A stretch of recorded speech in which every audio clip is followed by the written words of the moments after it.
All right, now, everybody. Quiet, listen to me. We're going to start a show. Now, some of you people have been with me before. You know it's going to be a tough grind, but we're going to have a show.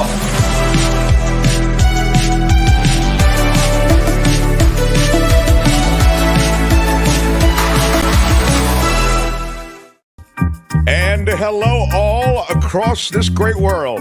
It is so cool to have you in with us. I have my credibility glasses on for full effect today. My You're already very credible. Post-Iowa caucus class. Well, thank you, Kim, for saying Kim, that. how are you? That's why Kim is a big part of our show.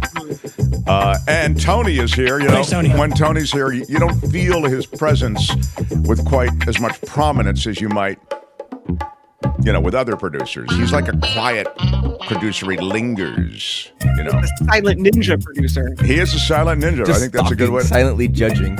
Yes, silently judging. Thanks, Tony. Tony is put that short together last night with the Miss America. So if you haven't seen the short, the new Miss America, it's on our channel.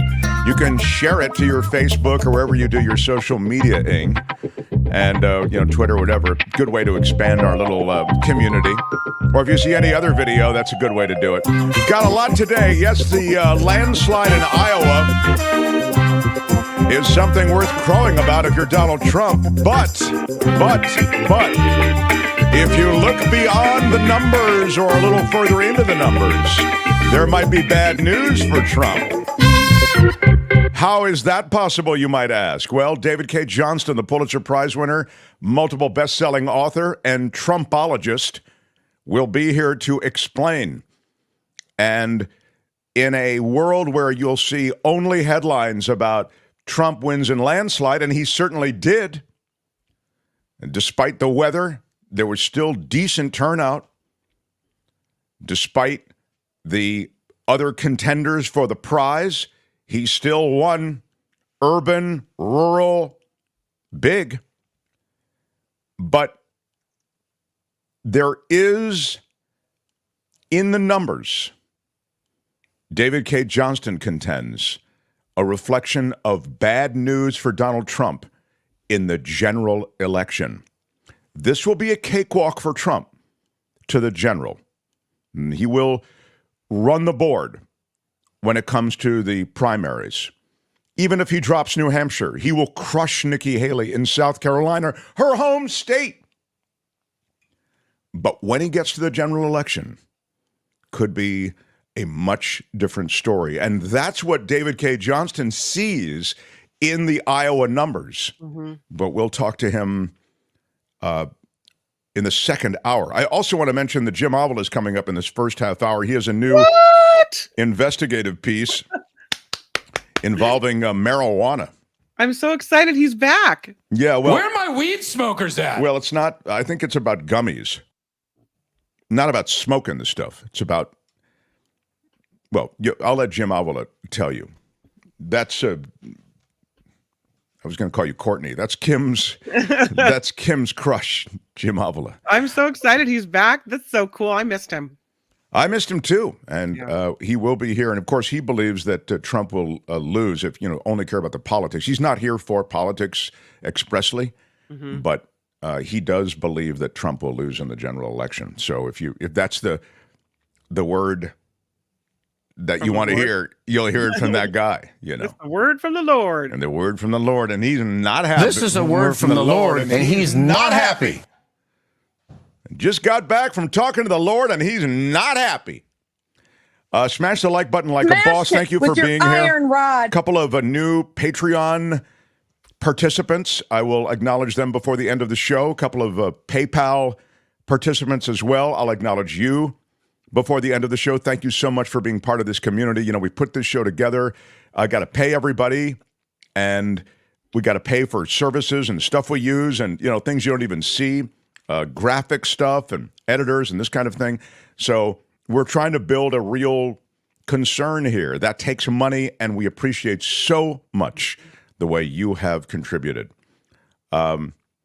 See, like now would be a good time to put that crawl up, like the way they can find, it's the Mark Thompson Show at gmail.com. I'm sorry, the Mark Thompson Show at gmail.com is the email address. The MarkThompsonShow.com.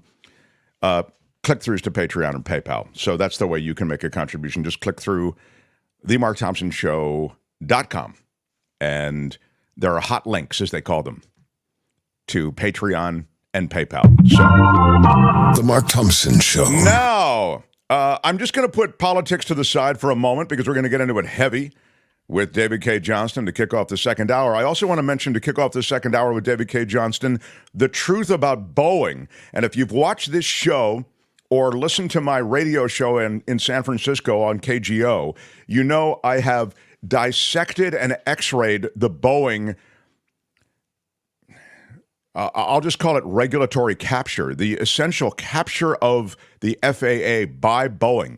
Regulators who are there to watchdog Boeing and other aviation concerns, right, in this country. The U.S. regulators are owned by the very businesses they're supposed to regulate. And you see that in the Boeing stories now that are breaking. And there are more and more of these safety issues with Boeing aircraft. So I'll talk to David Cay Johnston about that because, you know, you can blame regulators, and I think that it's fair to blame regulators, but there's also blame on the Boeing side, right? I mean, they're the ones who are building aircrafts that are unsafe. Why? There is a really good explanation, and of course it has to do with money. But again, I'll put that off to the side. I do want to mention, though, that we are going to get into that. So it's not going to be all Trump, Iowa. I think there's some big news in those numbers, as I mentioned, but we will also get into the Boeing story next. COVID, next hour. COVID and flu cases are spiking. The arrival of a new COVID-19 variant, just as the winter flu season has descended on us, is sending tens of thousands of Americans to emergency rooms, they say, raising concerns about possible disruptions to U.S. hospitals. In the last week of 2023, the Centers of Disease Control say that levels of respiratory illness were high, or very high, as they termed it, in 39 states across the United States, up from 34 the prior week. Hospitalizations due to COVID and influenza are spiking, according to CDC data. The rates of respiratory virus, RSV, they're dropping, just to give you some good news.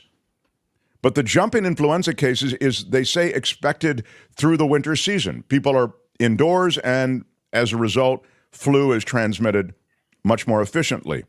What's more unusual, they say, is the current COVID-19 spike, which is driven by the arrival of a new variant. Think of all the people that were traveling at airports over the holidays. All those people packed in. I mean, yeah, I can see why things were transmitted. All those infected, sick, Stuttering, sniffling, coughing. Yep. Other people, you know, the other people who are infected. Absolutely. The arrival of the new variant, which is called, anybody? JN1. If you guess JN1, give yourself points. This is a potential threat that was flagged in mid-December, and now it accounts for more than 60% of COVID-19 cases in America. And that is, honestly, experts are saying this would be kind of a standard winter season with flu. In other words, the flu numbers are consistent with what we'd normally expect, but the addition of this variant has made life a little more complicated and a little worse. So the influenza, though, continues to be the real reason that people are hitting the hospitals in such a big way. And I love seeing the RSV numbers down, so at least there's that. So that's the Mark Thompson Show. I want to do it, Tony, but I need your blessing to do it. Can I do a turbo, quick Law and Disorder? Yeah.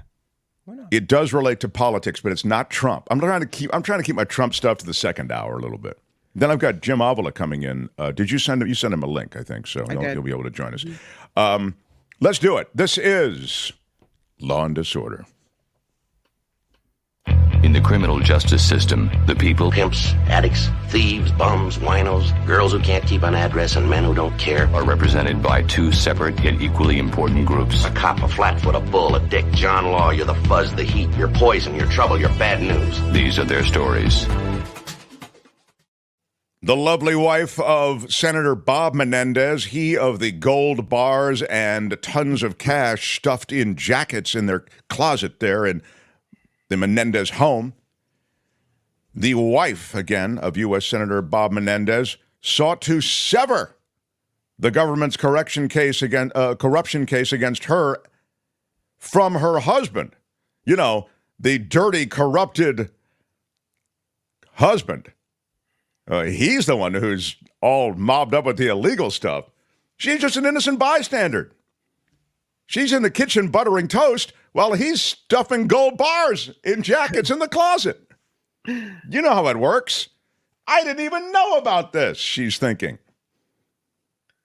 In the document, which just filed in court, Nadine Menendez's lawyers said a joint trial will prejudice her right to defend herself at a fair trial.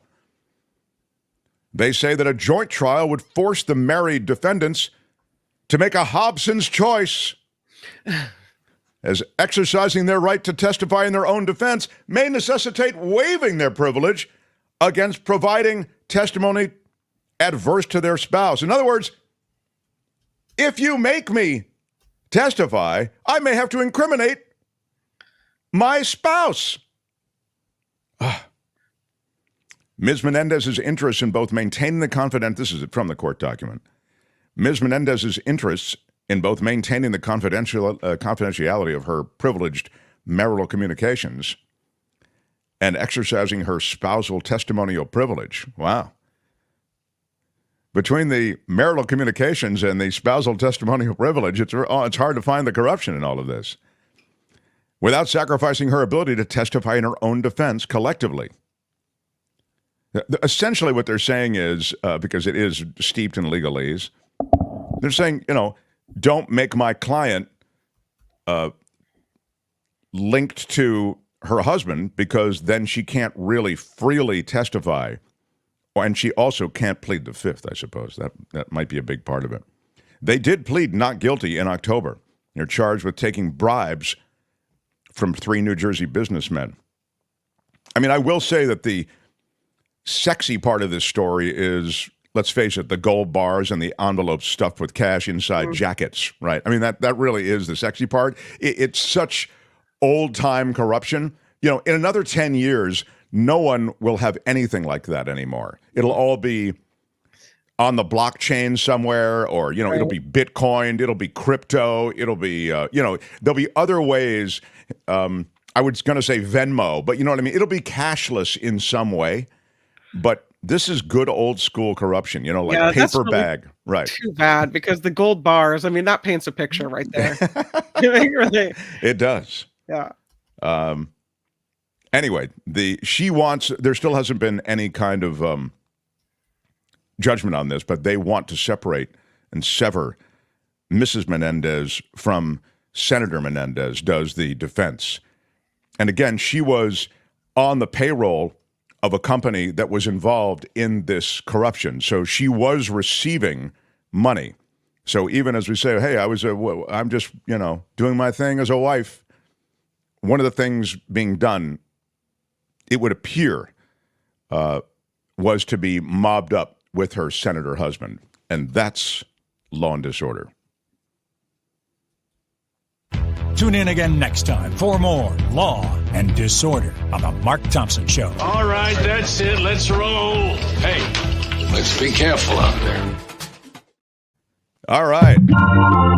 The Mark Thompson Show. As we await the arrival of Jim Avila, I do want to mention that Chris Cuomo, everybody's favorite anchor man there. If you had to choose Cuomo's, wouldn't Chris be the one I've told you, it's never easy being in this business. That might be the guy you'd pick.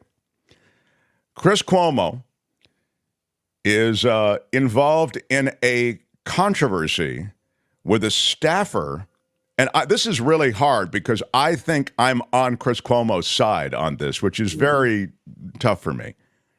But a former staffer put up a picture at the end of the year. I think it was New Year's Day. She posted a picture of herself in a sequined bikini. There's Chris Cuomo. Cuomo on the left, and there's the staffer on the right. And he reacted to it. Again, she is a staffer there with him. When I say a staffer, I think she was a contributor on CNN. Yeah. So she's not working technically on the staff. I guess I keep saying staffer, but she was a regular. She was, think of her like like Michael Snyder, the Culture Blaster. Although she doesn't come and go on a rainbow. But she does have a sequined outfit that do we have the picture, Tony? Can you show it there? Okay, so she posts this at the end of the year, and he posts a reaction saying, "Happy New Year, tinsel crotch." Now, again, I've told you it's never easy being in this business. Let's face it, when you post something like this, first of all, he shouldn't react to this at all, probably. You know what I mean? Just out of general taste. Funny, though. Yes, you're right, but it was funny. Yeah. But now it's turned into a big thing, into a big controversy. And like, this guy is now in the middle of a back and forth that involves him doing something, quote, inappropriate. 2 years, though, after she posted the picture and he posted the response. Do you think someone's attention seeking a little bit? Yeah, she was falling out of the attention focus, and so she had to, and they're throwing every little bit of this. They're throwing race into this as well. Well, furthermore, if you post a picture of yourself with shiny bits dangling from your girl parts, that's great, because she looks amazing, right? But what do you expect? Do you think, that's a... Yeah, is he just supposed to say looking good or whatever it might be? Nikki said earlier, this is a very crotch-forward picture. Yeah, no, it's true. It does. From that angle, right? Yeah. So, I don't know. No, did he cross the line saying something to a coworker? Probably. But she put the picture up. She has to expect people are going to say something. And if she found it inappropriate, all she really needed to say 2 years ago was, "Hey, inappropriate." That's all. And he probably would have backed off. Right? Exactly right. Look, it wasn't, tinsel crotch isn't even, I don't know. I guess you could argue it's sexual adjacent maybe, but it's not really. I don't see it. It's also true. Look at it. Right. Again, he's an anchor man. So, and I get it that he sees himself as sort of a witty, bon vivant guy, and he may be. Mm-hmm. But sometimes you do have to watch your step when you're doing that. But as you say, 2 years later to mention this is something that, and I don't know. You post a picture like that, what do you think you're going to get? You're going to, it's not, you're not posting a picture of yourself in Amish wear. You know what I mean? It's right out there, sexually forward. I suppose, anyway, I was trying to see if there are any good comments. Look at it. She's being crotchety. Very well done. Very well done from Rob.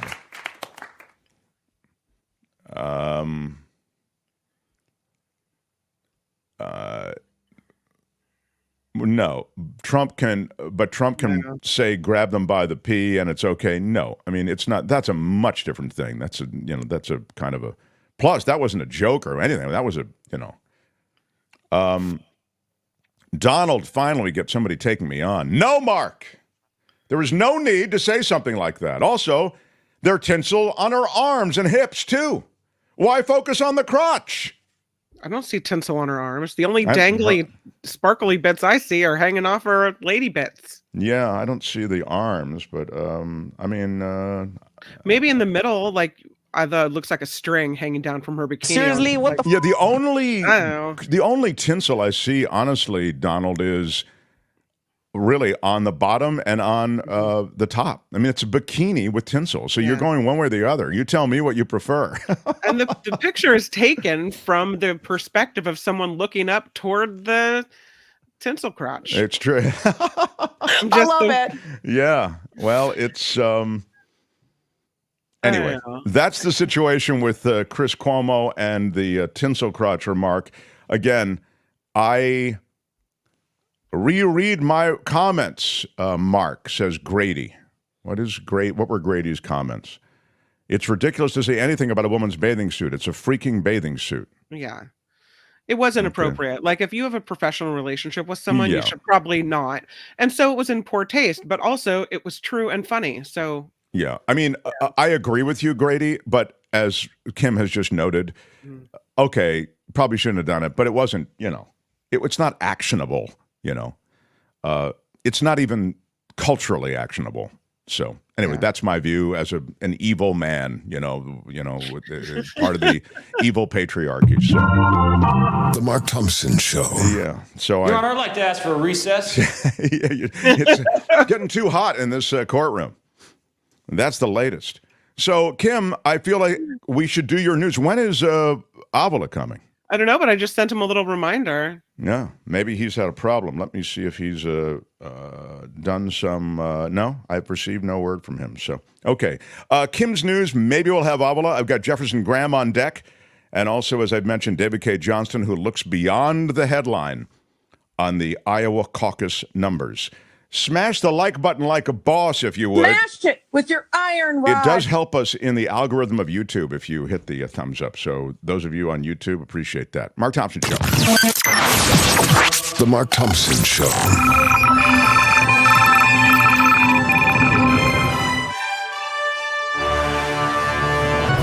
On the Mark Thompson Show, I'm Kim McAllister. Yeah, he won. Former President Donald Trump, the winner in the 2024 Iowa caucuses. And that was expected, right? But now he has a new message for Republicans. Get on board or get out. Of the more than 110,000 Iowans battling the cold last night, Trump took about 51% of the vote. 21% of Iowans caucusing voted for Florida Governor Ron DeSantis, finishing second for DeSantis ahead of former governor of South Carolina, Nikki Haley. And that was a little bit unexpected because we all expected Haley to come in the second slot, right? But no, DeSantis beat her by more than 2,000 votes. Vivek Ramaswamy, who is now dropping out of the race, finished a distant fourth place with about 8% of the vote. And Asa Hutchinson is also dropping out of the race. And I think he only got like 200 votes. So, hey, Tony, do you, this is interesting, Kim, maybe I don't have to run this now. I can wait till after your news, but it might be right if Tony can grab it quickly. Can you show the video I just sent you right before the show started? I sent you the paper bag video where they literally are stuffing their ballots into a paper bag. That's how the Iowa caucus works. The Iowa caucus is, as I've told you, it's lunacy. I mean, it really is. It's a throwback to a different time. And you can say, well, it brings the community together. There's sort of open horse trading about who you're supporting, this kind of thing. And the one thing you can say about it, and Michael Shore has said it on the show, is that it does animate an interest in the election and in issues, okay? So from that standpoint, I get it. But this is how they vote. Look, if you're watching on YouTube, they are literally passing a bag and you stuff your vote in there. This is the party that calls out what they feel is, election, corruption of all sorts, and look at the way these ballots were put under a desk and all of this is this same party. Yeah, nothing could go wrong here. No. My God, you could stuff multiple ballots in that paper bag, right? In the folded paper that you put. Some could fall out. Look at the way they're whipping that thing around. I'm just saying, I mean, there is an utter lunacy to the complaints about election fraud from a party that's literally passing around a paper bag. It's not even some special designated paper bag. It could be one of those, when magicians show you a paper bag, when there's actually ballots tucked on the inside, but you don't see them. You know what I mean? It could be one of those kind of magic paper bags. Anyway, I just wanted to share that. It's because we something differently. I pictured people standing around in circles, and you were supposed to attract more people to your. There is that. Argument, there right? is that also. Yeah. Okay, this is the last part where they're actually casting ballots. There is that too. The whole thing is nuts, and they should get rid of it. But this is what it looked like from this party that is so worried about what kind of bag is fraud. Like a TJ Maxx bag? What is that? I think it's a fast food place. I don't know. Wow. I was trying to figure that out also. I wasn't familiar with the brand Maivu or Baivu. It looks like it's a food. It's from a restaurant. You can see the steamy stuff coming off the. Maybe somebody can tell me what it is. Wow. All right, I'm so surprised. I had not seen that before. That's wild. Thank you, Tony. That's cool. Yeah. Yeah, really good. All right. Well, we go to the weather. It is another record-setting day of cold, dangerous wind chills across the central U.S. More than 140 million people right now are under wind chill advisories or warnings. The National Weather Service says after a brief reprieve from the cold, another Arctic air blast is expected later this week. Speaking of which, the winter weather is throwing a wrench into the works at the airports across the country again today. So far, more than 2,000 flights within, into, or out of the U.S. have been canceled, more than 5,800 delayed. This comes a day after more than 10,000 were delayed and just over 3,300 were scrapped altogether because of the weather. Speaking of airlines, there is a federal judge blocking a planned merger now between JetBlue and Spirit Airlines. The Department of Justice sued last March to stop JetBlue's proposed $3.8 billion deal. It was the first time in more than 2 decades the federal government tried to block an airline merger. The U.S. Attorney General Merrick Garland argued the merger would lead to higher fares and fewer choices, too, for travelers. Well, he's right about that. I mean, there's no question that these mergers are bad news.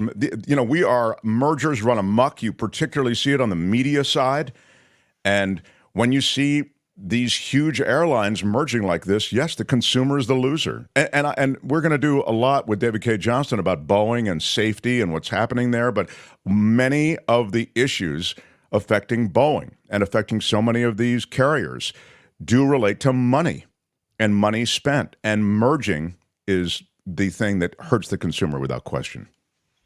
Well, right now, Spirit Airlines shares have tanked 52% after this judge ruled against this proposed acquisition of Spirit. So Spirit stock is taking a hit. JetBlue claims the merger would only create stronger competition for the 4 larger airlines and would actually make fares cheaper. So I don't know what remains to be seen of what will happen to this merger. Google, according to Business Insider, has laid off hundreds of employees in its advertising sales team. It's the latest round of layoffs following a round of layoffs last week in which the tech giant cut hundreds of jobs, and many of those came from the company's core engineering department. Now we're understanding, according to Business Insider, that the advertising sales team has been hit as well. House Republican leaders are expected to issue new subpoenas for Hunter Biden to testify behind closed doors, part of their impeachment investigation into his father, President Joe Biden. Hunter Biden's legal team has signaled their client's willingness to comply after he unexpectedly showed up at his own contempt hearing. Apple set to take a big financial hit after the Supreme Court decided not to review a dispute between the tech giant and Fortnite publisher Epic Games. That leaves in place a lower court's decision that requires changes to the restrictive rules in Apple's App Store. As a result, Apple must now allow app developers to provide links or buttons giving consumers other options to pay for digital content. Does that cut Apple right out of the mix or what? The divisional round matchups in the NFL playoffs are set following Monday's wild card games. It will be the Buffalo Bills hosting the defending champion Kansas City Chiefs on Sunday. The Buccaneers will battle the Lions in Detroit Sunday afternoon. The AFC's top-seeded Ravens square off against the Houston Texans in Baltimore on Saturday. And the San Francisco 49ers, who earned the number 1 seed in the NFC, play host to the Green Bay Packers on Saturday night. This has been wild, this playoff season. I'm very excited. I'll talk to the commissioner tomorrow about some of what's happened. Mm-hmm. And how he sees this whole thing going on. I'll tell you, one of the big surprises, not happening in the NFC where the Niners play, but these Texans, they are great. I mean, I don't know how to... Y'all can all go to hell, and I'm going back to Texas. Well, it's the Houston Texans, and they have a quarterback who's on fire. And they're playing this, as Kim will tell you, the Baltimore Ravens, and they may be the great team in all of football next to the Niners. I mean, that would be Anyway, my point is the Texans, as phenomenal as they played, they're almost 10-point underdogs because the Ravens are so good. But their phenomenal quarterback, C.J. Stroud, will be on display. I'm looking forward to that game this weekend, as is Kim. Yeah, can't wait. Really looking forward to that. How are you? Boy. Woo! Yeah, got to put my bet in now. All right. Got to call my bookie. It's not for everybody. I get it. Got to get in there. All right. I'll root for some 49ers. I'm a Bay Area girl. Sure. If they get far enough into it, then I might pay a little bit of attention. That's they get far enough into it, they're in the playoffs. Right. That's what I'm saying. I will try to find out. Oh, did they win? I'll look that up. Oh, you will. Well, that's a tremendous commitment. You're a great fan. Right, thank you. You will look up whether they've won. That's great. Yeah, I'm really proud of that. Lastly, the world's oldest forest is just 2 hours from New York City. Scientists from SUNY Binghamton and the University of Cardiff in Wales first discovered it in 2009 in the Catskills Mountains. It is near the town of Cairo at the bottom of an abandoned quarry, but the exact location is being kept a secret. Yeah. Researchers have told the journal Science the forest has rocks that are 385 million years old and may have been seen or even stepped on by dinosaurs. Wow. It also has ancient fossils and the roots of early trees, all of which are limited to scientific study. Not for you. You can't go there. Only the scientists can look at it. Well, if you become a scientist, you can go there. Well, that's something you could consider just to take a look. See, step on the rocks the dinosaurs stepped on. You know how it is. Yeah. Yeah. This report sponsored by Tenuta Winery, Tenuta Vineyards in Livermore. You can taste at Tenuta. They have a beautiful facility, a beautiful winery where you can go and have a flight of wine that looks a little something like this. Take a sip of the Mark Thompson Why Are You Yelling Red? Take a sip of maybe Pinot Grigio. Yeah. Hey, which one of you is Mark Thompson Pinot Grigio? Oh, it's so good. You get your flight of wine, you pick your wines, you think, you know what, I can't leave this place without a case. So you fill it up. Yeah, baby. Case me up, baby. Hey, which one of you is Mark Thompson? I know. Case my ass up. You go to the register and you think to myself, I want 10% off. So you say, smash it with your iron rod. Yeah. And all of a sudden, before you even know what's happening, Rich and Nancy out at Tenuta Vineyards are giving you a 10% discount. What a detailed narrative Kim has. Smash it with your iron rod. Yeah, she's really laying it out. Or you could do that whole thing over the phone. Smash it with your iron rod. You just call them up. It is Tenuta Vineyards. And do it over the phone, everybody. Come on. You can do that too. Rich is at 925-699-4576. 925-699-4576. Call up, put your order in, and get your discount by saying smash it with your iron rod. I'm Kim McAllister. That was kind of not as sexy as I could have said. Smash it with your iron rod. I thought it was fine. Yeah, okay. Well, I don't know. I have a problem with that. Yeah. With that voiceover. I'm Kim McAllister. This is the Mark Thompson Show. Yeah. They had to close down an entire radio station to silence him. And now he's here. Ladies and gentlemen, Mark Thompson.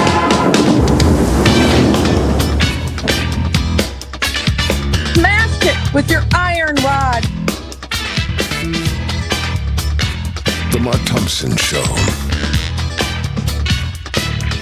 Who's Mark Thompson?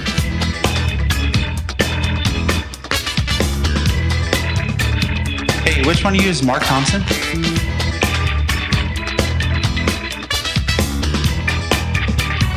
That's not fake. That's real.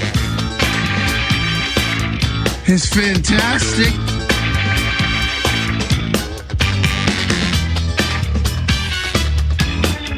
There's never been anything like this.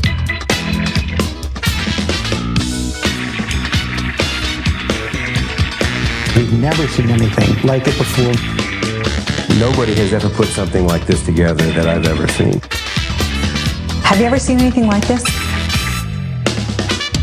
There is nothing in our history that quite compares to this. Big shout out receive the rod of equity and mercy. I did everything right and they indicted me. I misspoke. My bad. I'm sorry.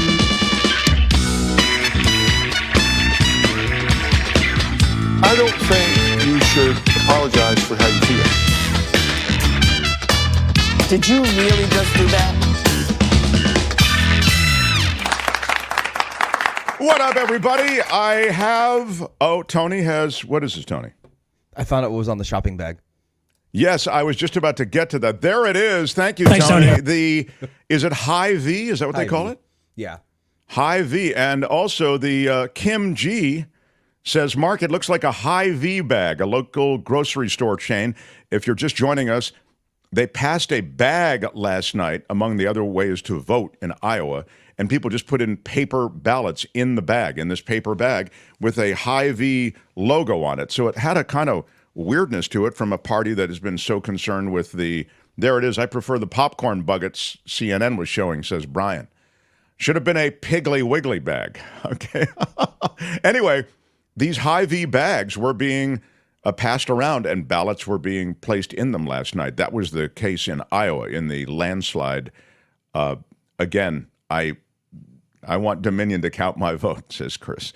I do think that it's odd given the, I mean, it's not odd given the crazy nature of the Iowa caucuses. As you know, I just think that they're a throwback. But from a party that cares so much about election integrity, I mean, they profess to care about it. Of course, we know it's all a smokescreen. It is pretty odd to see the High V bag passed. So thank you for that, Tony, for Thanks, Tony. Yeah, for tracking that down. I also wanted to acknowledge a new member of our Patreon community, Viscom Studios. Just happened minutes ago. You can, I'll tell you about VISCOM Studios. Longtime listeners since the KGO days, they say. Truly enjoy the show and all the effort you folks put into creating it. Hope this helps. That's a $10 a month contribution. So thank you for that. Also wanted to acknowledge Tony, when you get a moment, please update the contributor page from Eden to TG. I'll send you that. Yeah, please. She spells it T-E-E, and then the last name is G-E-E. Okay, Tony. Thanks, Tony. TG. I just go with the names that are on the list. Yeah, of course. It's not your fault. Chris Prell also joining us on the Patreon platform. Hello, everyone. I'm rocking your show from Idaho. What? Yeah, Hey, originally from Paradise, California. Wow, what a story to tell, the people in Paradise. I'm glad I found you all on YouTube and find the show very fun, exciting, and interesting. Wow, love that. Chris Prell, welcome to the crew. Very, very cool. This is the community that we put together here, and it's really been fun. And for whatever you can throw in for, it's a terrific Christine, big part of it. She's a Patreon subscriber who just jumped on board. And again, if you want to join our Patreon community, it's themarkthompsonshow.com. There are hot links to both Patreon and PayPal. And of course, our Super Chat and Super Stickers, they are live also all the time. So I will acknowledge somebody. I'll send you this, Tony. Tony has to do the... So at the end of every show, because we really do appreciate, everything that you do for us. Sure. We want to tell you that every show, that like you're the reason every show happens. All of you who are part of Patreon and PayPal, I mean, that's really where the bulk of our support comes from, financially anyway. Many of you are cool about sharing the show and providing comments after the fact. That also helps us. But anyway, so Tony has to do that. But when anything is a little bit off, like somebody's got bigger font than they should have, or somebody has smaller font, we put the people who contribute a little bit more every month, we put their name, if they're on PayPal or Patreon with bigger contributions, in a bigger font. So poor Tony has to sort through you don't know how much work it takes. No, I know. So when something's off, like when somebody contributes more and they're not in the high enough, Helvetica or whatever, they send us an email. Impact, but yeah. It doesn't happen much. It's kind of rare, but we have fun with it when when it does happen. It's not out of spite. It's stupidity. It's it does take a long time. It seems like it wouldn't, but it does. So anyway, all right. Let's keep. I'm sorry. What do you have, Kim? I have a point of order in the chat. Yeah. We have Colleen, who feels like making fun of Iowa for the way they're voting with the passing of the bags and such is not helpful. And she brings up making fun of Florida and wonders if that's helpful in bringing the country together. She is not pleased with us. So I don't think she's going to be a contributor. I'm just saying. Oh, well, that's she's sad. not on our side today. Yeah. Yeah. Yeah. Well, I mean, honestly, then we shouldn't be critical of anything, or what should we voters created Trump. Yeah. She thinks that I don't understand it. We're elitist. I think we're a little elitist, I think. Well, I am elitist. Do you know who I am? I mean, it's kind of a big deal. Let me say this to you, Colleen, is it? Colleen, just because I'm an elitist doesn't mean I'm not elite. Thank you. No, we look, we try to be good to everybody. I think we show more love to everybody on this show, and we're fairer to everybody than most other shows like this across YouTube and across podcasting. I really mean that. I think it's fair to call out an antiquated way to vote that can easily be ripe with corruption. But I'll go an even more fundamental step, Colleen. I said it before. The Iowa caucuses are ridiculous. They're not even a vote. There's an absurdity to it from the way it's taking the first position in this country's, on the GOP side anyway now, electoral process, and the way in which it's actually conducted. And I'm sorry, I'm not going to go into the whole thing again. I've made the point. We've made it repeatedly. But, I mean, if you think that's not bringing the country together, why can we not call out something that is absurd? I mean, they're calling out stuff, whoever the they is. Republicans call out stuff that they think is corrupt. Some of it's concocted. I'd say much of it's concocted. Why can we not call out stuff that we think is either antiquated, corrupt, doesn't serve the people's voice, whatever it may be? I don't accept that. I think it's I like you, but I think it's, do I like her? I don't know. I think I do like her, right, Kim? I don't think so. I don't know. I feel like that when someone feels like we've wronged something that is important to them, they don't really take into consideration the fact that you opened the show talking about he of the gold bars, who's a Democrat. Right, he's a Democrat, right? Exactly. So it's not, it's like we call out, you call out, we all do what we think has some, not only, newsworthiness, some interest, some importance, but also some humor in it. So, look, I'll just say this. I don't want to get off on this anymore, but then here she writes this. It's like blaming you for the Electoral College. That's a bad parallel. I've called out the Electoral College too. The Electoral College is even worse. The Electoral College is utter absurdity. And it throws back to a ridiculously simple time in America. And even then, it was a bad idea. All right, but I like you, Colleen, but you're wrong. You're wrong. Good day, sir. All right. Thank you, though, for your comments. The Mark Thompson Show. Thank you for your comments, Colleen. I'd like you to take a spot in line behind people who agree with me, if you would, please. All right. How about it for the man who hosts a red-hot show on YouTube? I'm exploiting him. It's called Photo Walks TV. And there's some good stuff on there. Jefferson Graham, everybody. Hello. Jefferson Graham of Photo Walks TV, you are our key to understanding tech and the new tech offerings, but it's not always gadgets. It's what's going on in technology. So I welcome you because you were the longtime tech writer for USA Today, and you remain with one foot firmly planted in that area. I was noting that, as Kim was actually reporting on it, Google just offloaded a bunch of employees. I mean, that's the new way. Offloaded is the polite way of saying got rid of, right? It's Google. It's a bunch of other high-tech companies. The tech sector is shedding workers. What's going on over there? Well, Google put a lot of emphasis on the assistant, as in, hey, G, right? And that was the department that got decimated.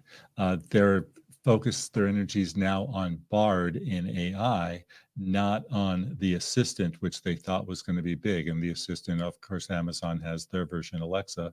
I hope I didn't make anybody's speakers go off.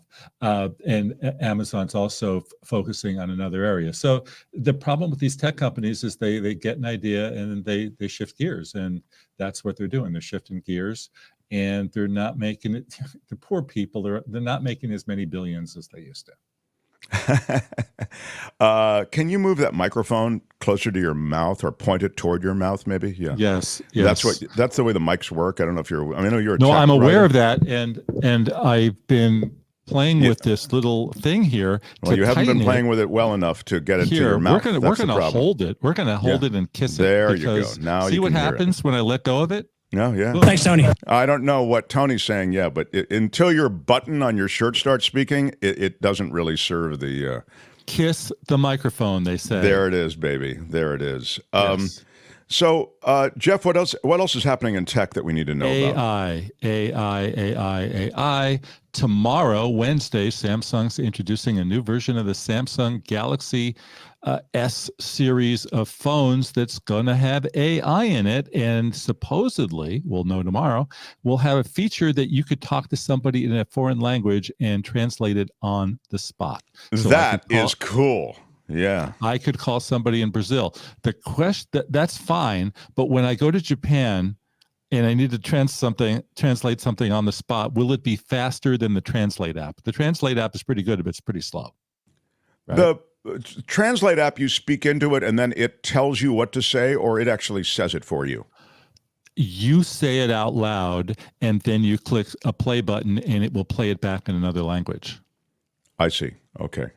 God, that it's just super cool. You know, I was in Chile and I was trying to do something like that, but I didn't do it successfully, you know. So I probably should have checked with you before I left. So sometimes we don't have a good enough signal, or we don't have a good enough Wi-Fi to pull it off. I don't know how your signal was in Chile. I would assume it wasn't great. Yeah, it depended on where I was. Yeah, but I mean, once you get to Santiago, for example, in a major city, you're generally your signal's pretty cool. You know, you talk about AI, and I love that you actually give the specific examples associated with how AI can be used, and also these apps like the translation app.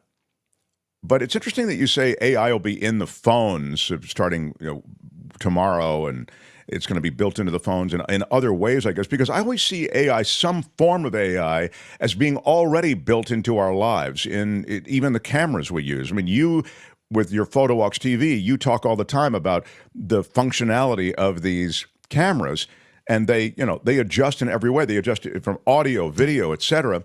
And isn't that a form of AI? Yes, it'll just be more advanced AI. Right. Let me tell you about another thing that just got announced by Microsoft. They're adding AI tools, and they're calling it Copilot, to people that subscribe to Microsoft 365. Let me get my notes.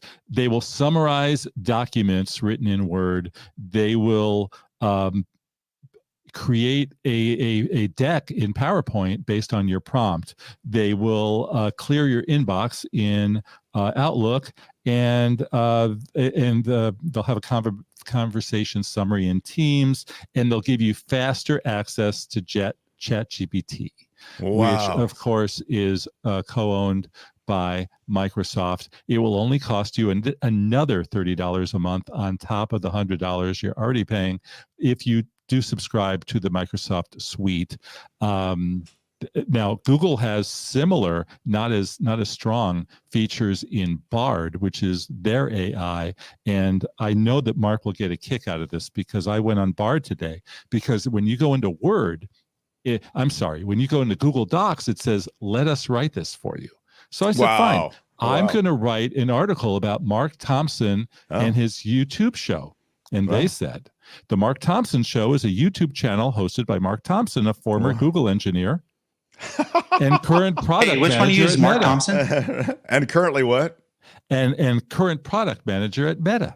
Oh, there you go. The show covers a wide range of topics related to technology, business, and society. Thompson is known for his in-depth analysis and his ability to explain complex concepts in a clear and concise way. Wow. What? Part of that is kind of right, but a lot of it was so off. Conversation? That Mark Thompson show sounds even better than this one, to be frank about it. I don't know. So you're saying... Is there truly another Mark Thompson show on YouTube? Well, there's a Mark Thompson... I don't get too much, but just in 20 seconds or less, I'll tell you.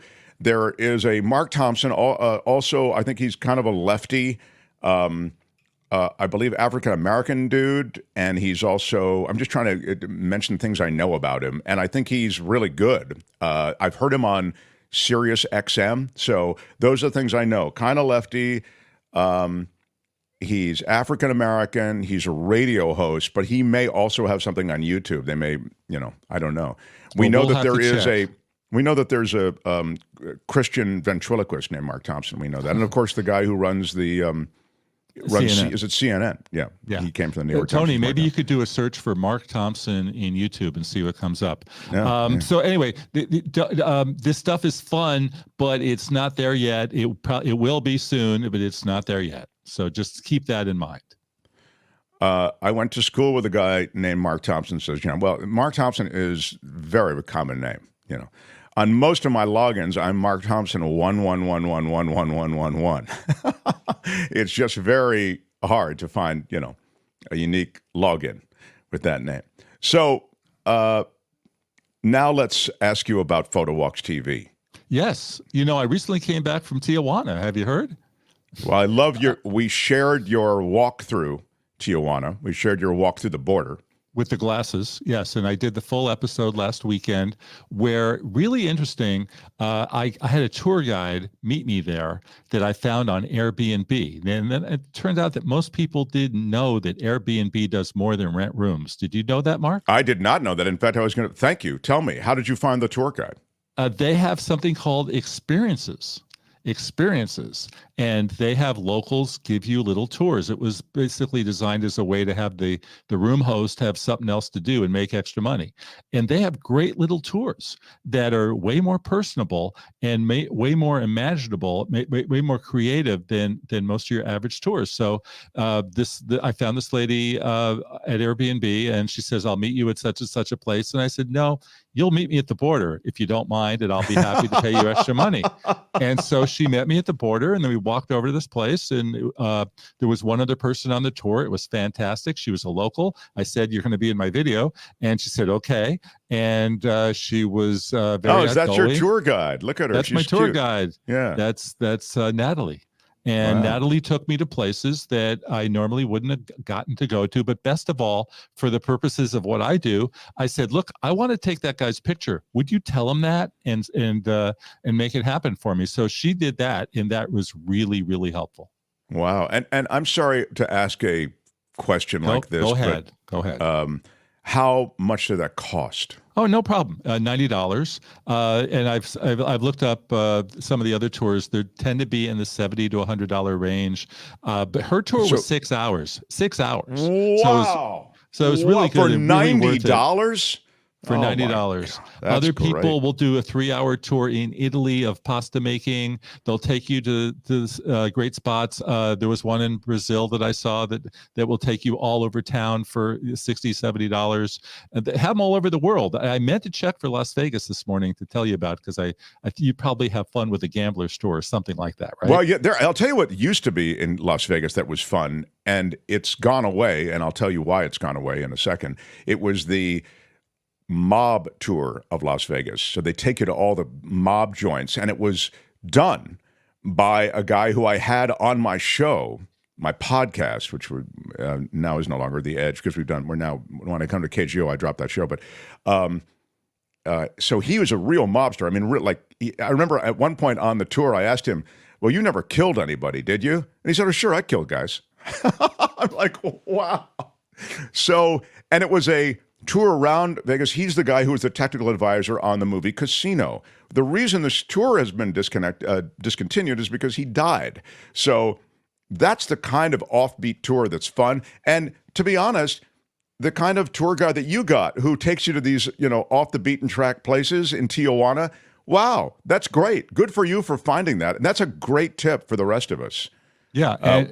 And that's not me. That's no. Mob That's guy, right? Is that a mob tour in Las Vegas, Tony, or something? Yeah, that says mob tour Las Vegas. This is about 6 years ago. I'm guessing that's the guy that might have died. He might. I don't know. I'm trying to find maybe it doesn't look exactly Thanks, like Tony. him, but maybe he might be on it too. Anyway, yeah. When I went to Tijuana a year ago, I was told don't take out your camera because you'll get fined. You'll get the police will be all over you for doing that. And I said I don't see any signs that say no photos, and they said doesn't matter. And so I said, okay, I'm going to go on a tour. I'm going to be around a whole bunch of people, and I'll feel a lot more comfortable taking photos. And I did. It was great. Yeah. Also in Las Vegas, most of the places they would take you to are not there anymore. Right? The Riviera, the Desert Inn, all those great old places are gone. The Stardust, the Sahara came back, I believe. The Flamingo is a shadow of its former self. It'd be really hard to show you. That was the first major casino started by Bugsy Siegel. It would be hard to find you some original property that dates back to that time at this Such point. a good point. I mean, the place has changed so dramatically. You did a Photo Walks TV from Vegas, didn't you? Or am I remembering that wrong? I did. Yeah. I did about 3 episodes there. I also wrote a book about Las Vegas once upon a time. Oh, that's cool. Wow. Look at you. There's never been anything like this. I love that. Thank you, Tony, because Jeff loves that drop. Loves that. Never been anything like. I do. And it's great to hear that voice again. Yes. So let's don't talk to me that way. This is this truth about Jefferson Graham. You can find all his new content there at Photo Walks TV on YouTube, and you can find him here with us. Oh, there he is, Tony, hustling together your Vegas tour. Look at that time lapse. Wow, that's so cool. And you did that with a. Go ahead. How did you do it? It's all on the phone, and that was at the Waldorf Astoria, 24th floor. They have a wonderful little bar restaurant, and they had no problem with me setting up a tripod in there and letting it roll. It was great. How long did you have to let it roll? It looks like a while. Probably at least an hour. And what about and so that was from your room, the sun setting? The sun setting, though? The sun setting was at the what's it called now? It was the Hard Rock. It's not the Hard Rock anymore. Yeah, this is right now here. The Virgin. Where's that from? The Virgin. That's the Virgin Hotel. It's a few blocks down the way from the Strip. And wow, it's like looking. It's like looking at all my money when I see all of those hotels like that. Jeff, I so appreciate you dropping through and love your work and look forward to more. All right. Okay. Jefferson Graham, everybody. Bye, Jeff. Work on that microphone situation. The Mark Thompson Show. Just a bad look. You got the guy who's a tech expert, and he's got the microphone that's drifting down to the middle of his chest. What's that about, Kim? I mean, I feel as though you would have called that out. Tony, you did. Thanks, Tony. It's almost like a sound guy having his microphone always set wrong or muted on certain days. I know, it's just weird. That's just I weird, love the right? mic. That would never happen. Exactly. You got, we have processes, protocols. We have processes and protocols and standards. Exactly. Please. Some days just are bad mic days, you know? The way it is. Yeah. Well, This is a word from the Lord, and he's not happy. Well, the Lord is really tough to please, I've noticed. As we continue, Kim's news, and then the Pulitzer Prize winner, the great best-selling author, founder of DCReport.org. He's David Cay Johnston. We'll talk about the bad news for Trump in a landslide in Iowa. Could it be in any of this that there's bad news? David speaks to that. Smash the like button like a boss. With your iron rod. Kim's news, and we continue. Mark Thompson Show. The Mark Thompson Show.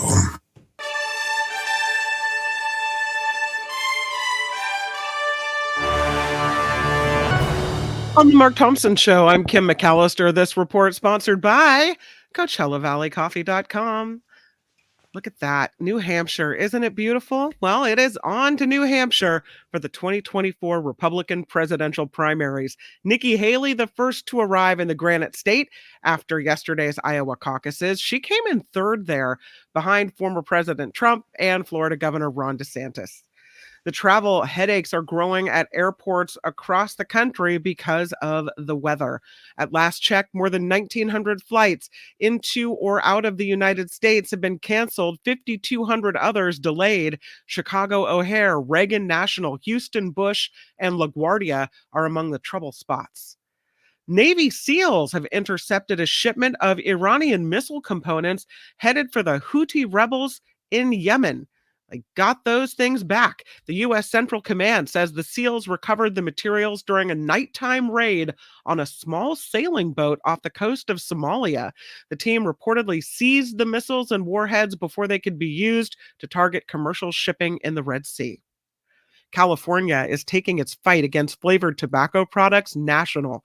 Attorney General Rob Bonta is joining attorneys general from 21 states now, urging the Biden administration to ban menthol cigarettes and flavored cigars.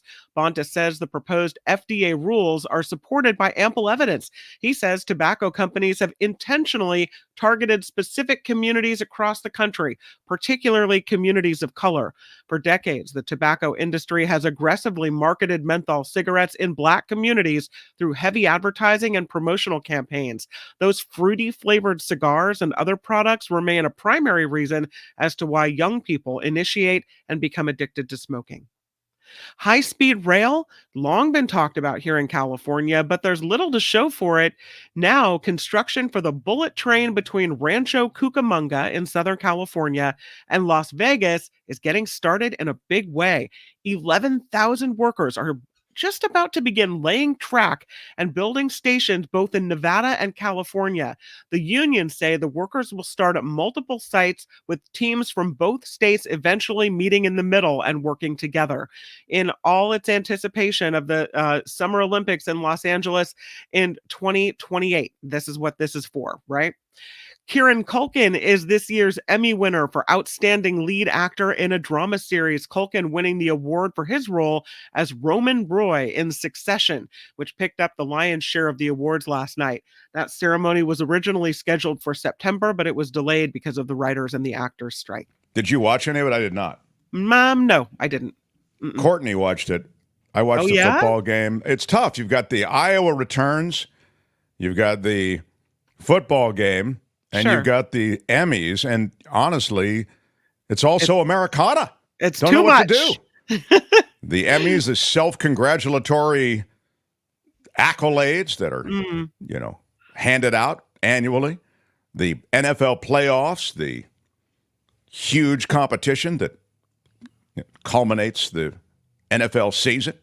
And then you've got the Iowa caucus, which kicks off the presidential election, although this is sort of a cakewalk this year. It was tough. Anyway, I went for football. Yeah, I can see that. Anyway, I was just curious whether you'd seen any of the Emmys. Anyway, but Kieran Culkin did. Succession did well. Succession did well. Yeah, Succession did well. This report is sponsored by CoachellaValleyCoffee.com, where you too can get Mark Thompson's very favorite coffee and my very favorite tea, which is saying something. CoachellaValleyCoffee.com. You can also save 10% just for being a Mark Thompson Show listener. Once you get to checkout, just type in Mark T all together and in the area where you type in the code, and you just see that 10% evaporate right off the total. So CoachellaValleyCoffee.com, please check it out. I'm Kim McAllister, and this is The Mark Thompson Show. Hey, which one do you use, Mark Thompson? Use Mark Thompson. The Mark Thompson Show.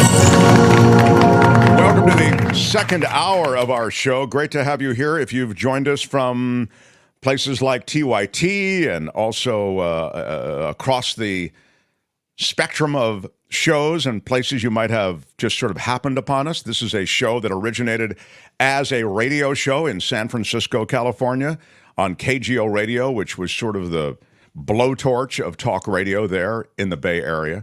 And then we saw the station go away, as so many stations are going away. Now a whole bunch more are going away. Bankruptcy in that Odyssey company. They're a huge broadcast brand, if you want to think of it that way, holding company, a consortium of different stations. Now they just declared bankruptcy, as I say. So it's something that's happening to legacy media. We took the whole crowd here. So this is that show with the same people. That's, Kim and Albert and Tony, et cetera. So if you want to support the show, because now we are depending on crowdfunding to stay on the air, it's the MarkThompsonShow.com. And you can click through to Patreon or PayPal. Here is a man who I very much anticipate every week. The Mark Thompson Show. Time for the Pulitzer Prize winner, the multiple best-selling author. He's a Trumpologist, and he's the co-founder of DCReport.org, where there is great journalism going on. And we're going to touch on a bit of really great journalism that David underscored there at DC Report. And to be fair, it didn't even come from DC Report. He references, well, I'll let him tell you the story. And also the tale of the tape on Iowa and how it could be bad news for Trump. How about it for David Cay Johnston, everybody? Hello, Mark. Hello, sir. Thank you for joining us. The Iowa caucuses seem to be a cakewalk for Trump, a landslide for Trump, et cetera. How could you possibly, his nomination to the GOP top of ticket spot seems, foregone conclusion. How could you not be so impressed with that and find anything at all to concern Trump in those numbers? Well, I've put out on my Twitter feed and threads alternative headlines to what the New York Times and the LA Times had, because I don't see this as a great victory. Only 1 in 13 registered Republican voters in Iowa voted for Donald Trump yesterday. 1 in 13. And by the way, 1 in 12 and a half voted for anybody else. That is not super strong support. Now, we don't know how many of the people who voted for DeSantis, Haley, et cetera, will never vote for Trump. But this morning on NPR, Frank Luntz, the pollster, whose work I've cited in the past, he's very good. He suggested that half of the DeSantis voters, so that would be 10% of the total voters in the caucus, will not vote for Trump. They may stay home, they may vote for a third-party candidate, they may vote for Biden. But 1 in 13 is not very good. And by the way, that the turnout last night was down 40% from 2016, 111,000 voters instead in the Republican caucus instead of 180,000 8 years ago. And despite the cold weather, which people in Iowa are used to in the winter, there are journalists who reported that bars and bowling alleys and restaurants were doing gangbuster business Monday night. So it suggests that Trump's cult is rabidly behind him, but everywhere else the support is weak. And we'll know a lot more about this next week when the primary is held in New Hampshire, a very different state, fair amount of libertarian leanings, a much smaller faux Christian group. Iowa is very high in the number of evangelicals who I call faux Christians because what they believe in often has nothing to do with what's in the New Testament.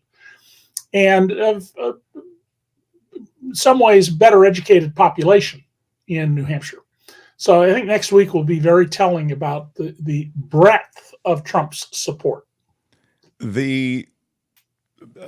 It's interesting to hear you say that because the horse race part of elections, I make this point specifically for our audience here because I think it's really something to keep in mind moving forward. You're really pointing to numbers that we should be focused on, how many people turned out, how many people actually said, or what can we tell about their possible leanings and tendencies toward voting for Trump in a general election? Because even if you grant the fact that this guy is going to cakewalk his way into being the GOP top of ticket candidate, you have to look to the general. And so much focus has been on the poor performance numbers that Biden has, but actually you're saying, hey, look at these numbers. These are kind of poor electoral performance numbers potentially for Trump moving forward to the general. Yeah, I mean, one of the things I kept looking for were stories where people dug into what you will do if Trump is not the nominee. And I think it's just too early for most people to have thought about this. I was also struck, I spent a couple of hours wasting time, I suppose, over the weekend, looking at videos from a number of sources of interviews with Trump supporters in Iowa. Many of them were quite young, and I was surprised, just absolutely flabbergasted how badly informed they were. A number of them insisted that, of course, Trump won in 2020, that Joe Biden is a dictator, that the economy has gone to hell in a handbasket, that there aren't any jobs, things that just have no connection to reality. And I think this is a big problem. You know, the founders of this country were very concerned, and the reason the Constitution is created in such a way as to make it very difficult to change. They were very concerned about a mob mentality. The founders all knew their ancient Greek history, and the first Western democracy in Athens 2,500 years ago, people were split up. There was a change of leadership every a couple of months. There were 10 months in the year, and every 10th of the year, there was a change in who was in charge. And each block had not just a single clan. It had 3 clans, so that it made power much more diffuse, made it very hard to make change. And that's what was built into our Constitution. It's not, we can have change, but it's not easy. So it's interesting, David, I'm seeing this in the chat, that many people are looking at Nikki Haley, strong candidate, and certainly it looks you'd expect her to run more strongly in New Hampshire for some of the reasons that you've noted. But it seems on the Republican side, for reasons that you've also just kind of referenced, cult of personality. You know, Democrats spend a lot of time looking at issues. It seems the GOP side is looking for leadership, and it doesn't really matter how troubled that leader might be. I mean, Trump certainly has to be one of the most complex, troubled leaders in American history. No, I think you're quite right about that. I mean, human beings are largely herd animals. They follow leaders. You can love Ronald Reagan or hate him, but he was a leader. He changed the country, killed the New Deal, and sent us in a whole other direction toward government of, by, and for the rich. A lot of people just see Trump as someone, well, he'll take care of it. He's our savior. God anointed him. If he's not a God himself, and we just let him do things, and then we don't have to do the hard work of being a citizen. And I noticed in the chat, some people, a person asked, I thought, a pretty interesting question. That is, why isn't Biden on the primary in New Hampshire next week? And I think they just made a strategic decision that it wasn't a useful use of their resources. He's going to be the Democratic Party nominee. And similarly, and I think this is somewhat arrogant, but Biden is supremely confident that he knows what he's doing, and he doesn't want to start campaigning too soon. He doesn't want things to become old news. On the other side of this, the news media side, it's just atrocious to see all of the mistakes of 2016 being repeated. I'm in a forum with a lot of retired New York Times editors, reporters, photographers, copy editors, and there's a fair amount of discussion about how one day in the past couple of days, the online front page had 6 stories about Trump and not a single mention of Biden. And I've noticed an increasing tendency in coverage on cable TV for references to President Trump instead of former President Trump. And I think those are all very troubling. You got to pay attention to the basics. Bill Clinton is not President Clinton. He's former President Clinton. Sure. It's funny when they walk into a room, though, David, just on that point, former governors, former secretaries of state, former presidents, you do address them by the title, don't you? I don't. Yeah. I mean, And I don't for a very simple reason, Mark. When I was exposing the LAPD 40 years ago, I was the first reporter to systematically look and show that its reputation was nonsense. They weren't solving crimes. They were running a worldwide political spying operation, etc. I had an officer I had great respect for say to me, "Why don't you call him chief?" and Daryl Gates. And I said, Right. well, if I were a police officer, I would call him Chief Gates because he's my boss. But Daryl and I are citizens of the city of Los Angeles, and we are equals. We just have different jobs. So he's Daryl to me, and he calls me David. Yes, and of course, as we know, and you've kind of reframed the conversation when you talk about Trump, you always call him Donald. Yep. Does Biden, it's asked in our chat, and then I want to get to Boeing. This is a very big story with Boeing. Randy asked, does Biden have the number of apparently rabid voters that Trump does? I don't think he has that many rabid voters. I don't think anybody finds Joe Biden to be charismatic at all. He's highly competent. He knows how Washington works. With the same vote margin the Republicans had until just recently, 5 votes. In fact, I think he only had 4. During his first 2 years, he got these major pieces of legislation enacted. He's appointed more judges in his 3 years than I think any president's ever appointed in 4 years.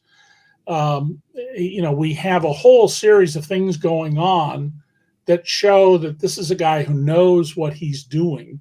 And I think one of the most damaging things that's happened to the country is that we've had all of these amateurs in the White House. Bill Clinton never served in Washington until he became president. He was governor of a very small state. George H.W. Bush, an incredibly incurious man with extraordinary limited experience and knowledge, surrounded by a whole bunch of neocons who, the very first cabinet meeting, laid out a plan to attack Iraq and seize its oil, as the then Treasury Secretary Paul O'Neill revealed in his book. Barack Obama, became a U.S. senator because the Republicans had a lock on getting that seat until someone leaked to one of the Chicago newspapers a story, and a judge released the divorce records showing that Mr. Ryan, the family values candidate, wanted his wife, the actress Jerry Ryan, to go to sex clubs and have sex with other men in front of him. And that was the end of Ryan. And so this guy, Barack Obama, who got to run because the Democrats thought there's no way we win, becomes a senator, goes to Washington, has a cup of coffee, and is president of the United States. We should always remember, thank you, Jerry Ryan, or we wouldn't, and your divorce, or we wouldn't have had Barack Obama as president. And then we get Donald Trump, who never did a day of public service in his life before January 20th of 2017. In Biden, we have somebody who's an experienced Washington hand and knows how the system works, just as Lyndon B. Johnson did. To some degree, Richard Nixon did. But, like Jimmy Carter, he didn't know anything about how to run Washington, and it ran him. Yeah, he was such a brilliant guy, but yeah, I think that's exactly right. Most he was like man who's ever been in the White House, but, not effectual. I'm sorry, I just want to get to some of these questions for you before we get to the I do want to get to Boeing. Is really important. Yeah, I'm going to. Well, this is all about the cult of Trump and how small it is. This speaks to that, and then I will get to a question, and then we'll somebody get to I see put in there that President Trump is the proper form of address. No, it's not. He's former President Trump. You address the president if you're going to be formal as Mr. President. You do not address a former president as Mr. President. The reference to Charles Manson having followers, Jim Jones having followers, and just because he attracts this base that's so animated doesn't mean that they are going to be a majority. She contends, Laura does, that it's going to be a minority. But the other point that was made here, I can't find the actual. Here it is. Donald says, I already said this, but I'm very worried that a few thousand people in the swing states can force a dictatorship on hundreds of millions of people. Can David talk about this scary thought? That is a very scary and reasonable thought. Michelle Obama at one point was noting that Barack Obama, 1,000 votes made a difference in some jurisdictions where he was voting or around that. Every vote counts. It's necessary to get out the vote. At the end of the day, all that matters in democracy is who actually voted.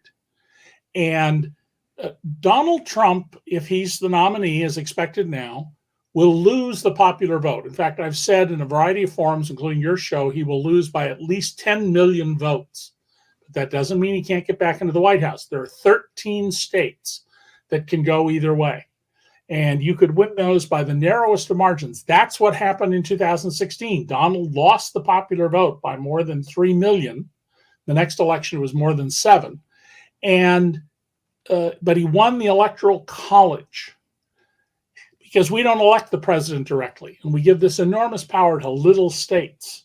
So states like Pennsylvania, Wisconsin, Michigan, there really needs to be a huge effort to turn out the vote by people who don't want Donald Trump. Whether you like Biden or not, the reality is it's going to be Biden running for the Democrats, and your choice is Joe Biden or the end of American democracy. I mean, I don't think that's a difficult test. And anybody who thinks that, no, that's not true, Donald Trump will not do that. He announced he's going to be a dictator for one day. I don't know anybody who's a dictator who gave up being a dictator until they died, whether by natural causes or being overthrown.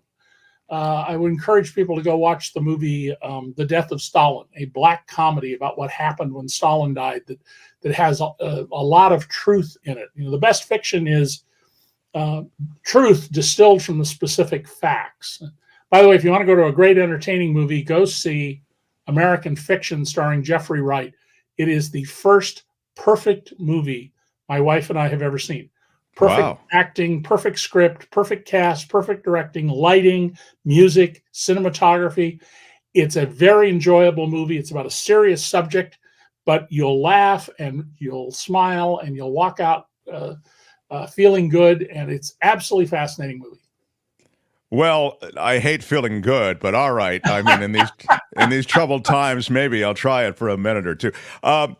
Now on to the Boeing scandal. This is a big story, a huge piece that you've done for dcreport.org, a website that does great journalism that you helped co-found, and that you did co-found.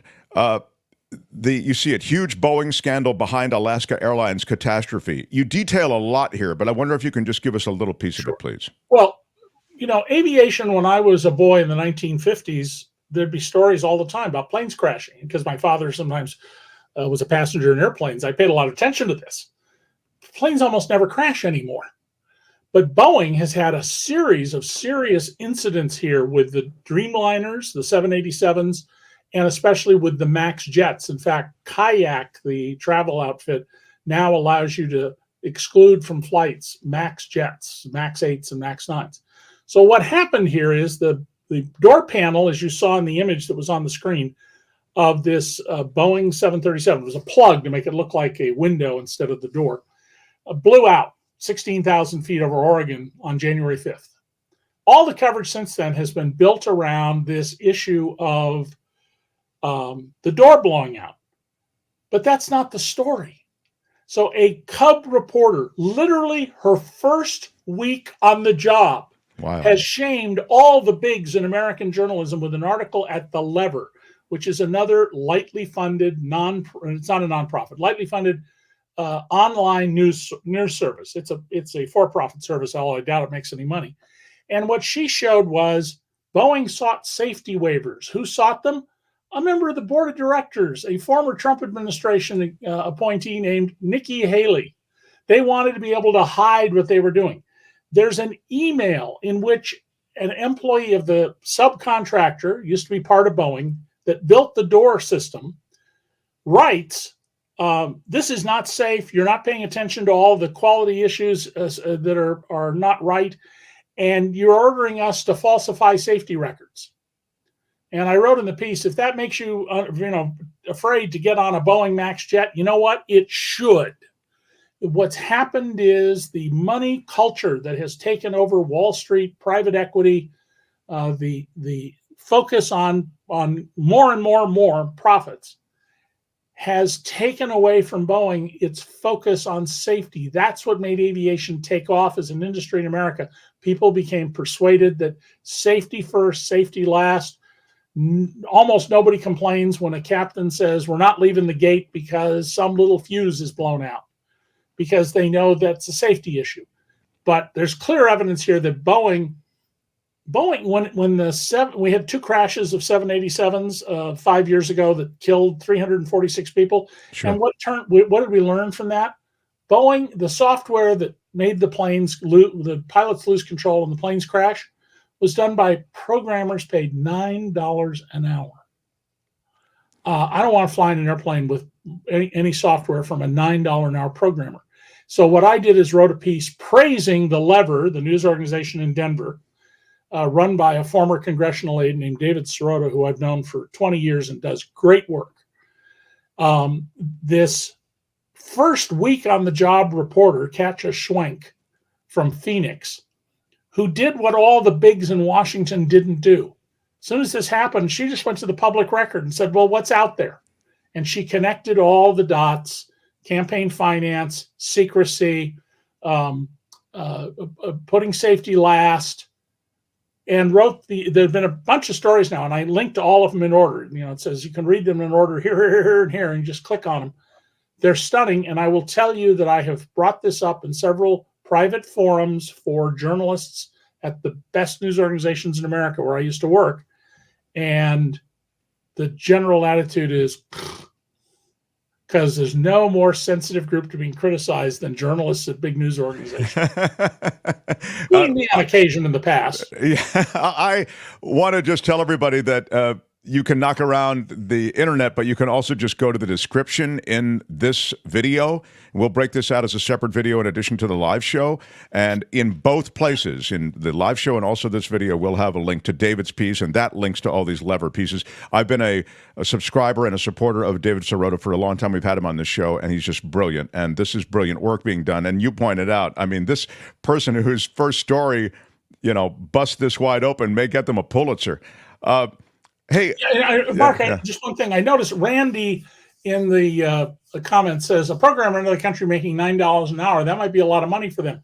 It might be, but somehow Airbus pays people better wages than Boeing, and they live in these very high tax environments. The company's headquartered in Strasbourg, France. They don't have these problems. So there's a culture here about safety and quality, but also about properly paying people. Just like we now know that if you're a McDonald's counter person in Denmark, you make $20 an hour, you get paid vacation, the government takes care of your health care, which is fantastic health care in that country. And in contrast to that, in the U.S., we pay people horribly in all sorts of jobs. Quality needs to be the issue. I think they need to have a serious house cleaning at Boeing. And if Boeing gets in serious trouble, we will all feel the trickle-down damage, because Boeing is the single largest earner of foreign currency for the United States of America. As a defense contractor, I would suggest primarily, right? I mean, or in no, it's commercial airplanes. It's more, really? That's the biggest part of their. That's the biggest single piece of it. I mean, Boeing right now has something like 4,000 ships, airships in its backlog. But if anybody who thinks that Airbus, Embraer in Brazil, the Chinese aren't, saying, boy, here's our chance to get in there and sell a lot of planes and steal business from Boeing. Of course they are. So it really matters that this company is being run in a manner that old man Boeing, who died, half a century, more than a half a century ago, 60 years ago, he would never have gone for this, because he understood that safety first, safety second, safety last. Well, the FAA is a skeleton crew compared to the Boeing machine that has completely overtaken the FAA. I mean, with regulatory captures that we talk about a lot on the show, and we talk about the fact that Boeing outsources this. This is an outsourced company. It's called Spirit Aerosystems, and they've had huge problems. And Boeing, at the end of the day, as the primary builder. I mean, all companies that assemble things use contractors. Your car may come with seats made by one company, but the brand on it is the badge on the car. Boeing is ultimately responsible for quality control, and Boeing clearly is not paying enough attention. Chafing on wires that then sparked batteries in the 787s, the pieces that don't fit when they put the 787s together, because instead of using experienced, well-paid machinists in Renton and Seattle, the Seattle area, they took this almost $1 billion subsidy that Nikki Haley got Boeing and went to South Carolina, and they've had serious problems with the 787, not ones that have brought the planes down, but ones that have forced them to be grounded and caused huge retrofits. Cutting corners almost always ends up costing you more than you saved. And by the way, at the same time that Spirit Aerosystems, formerly part of Boeing itself, was telling workers to, according to this email, to falsify safety records. Exactly. That company and Boeing that didn't want to spend money on safety spent $800 million on paying executives and high-level executives and directors, and $67 or $69 billion buying back stock, but they don't have money for safety. They want to hire $9 an hour programmers. Before the Reagan administration, companies buying back their own stock was criminal. It wasn't allowed. It was seen as manipulation of the stock market. And we need, I think, to go back to stopping stock buybacks or making them very difficult for companies. Because what's really happening is this use of stock buybacks to justify the size of the stock awards to executives. And a guy just contacted me who ran a family company in the auto industry for years, 400 employees. And he said, we had stock options. We had them 60 years ago, and we gave them out so that everybody at the company, me as the head of the company and the janitor, got the same number of options. Wow. And he said, as a result, we got an incredibly dedicated workforce that was focused on the company doing well because the company rewarded them. Now the attitude is, I, the CEO, deserve all the stock options. Well, the stock, and then they just run the stock up. It's another way to bonus those at the very top. But again, just to underscore it, company executives, quote, concealed from investors that Spirit suffered from widespread and sustained quality failures. Spirit, again, is the outsourced company. These failures included defects such as the routine presence of foreign object debris in Spirit products, missing fasteners, peeling paint, and poor skin quality. Such constant quality failures resulted in part from Spirit's culture, which prioritized production numbers and short-term financial outcomes over product quality, and Spirit's related failure to hire sufficient personnel to deliver quality products at the rates demanded by Spirit and its customers that include Boeing. Again, it's all there. In the chat, Randall asks a very good question. Why am I messing with Nikki Haley? Why am I bringing her up? Nikki Haley, after arranging the nearly $1 billion giveaway of taxpayer funds to Boeing so they would move a factory to South Carolina, a small, poor state, became part of the Trump administration. And then when she left at the end of 2018, just a couple of months later, she joined the board of Boeing. And while on the board of Boeing, she tried to cow aviation safety regulators. She worked on helping Boeing in its effort to hide how much money it was spending to influence the political system. This is not good, and it is a more than important issue, at least to discuss. Even if you disagree with me and you think, well, that's fine, she can go ahead and do that, fine. But we ought to know it. We ought to discuss it, especially because this was about safety. This wasn't about taxes or something else. What Nikki Haley did was about safety, and we were very lucky that we didn't have a plane come down over Portland on January 5th. So true. Kim points out this news, and then I'll let you go, David Cay Johnston. Yeah. Boeing stock is plunging. Yeah. I think Boeing is in very, very serious trouble, and they're going to lose lots of orders.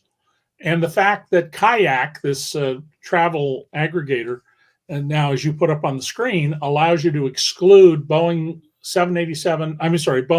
MAX 8 and MAX 9 aircraft from flight schedules. When you go to book a flight, it's up on the screen now. That's, I think, very, very revealing.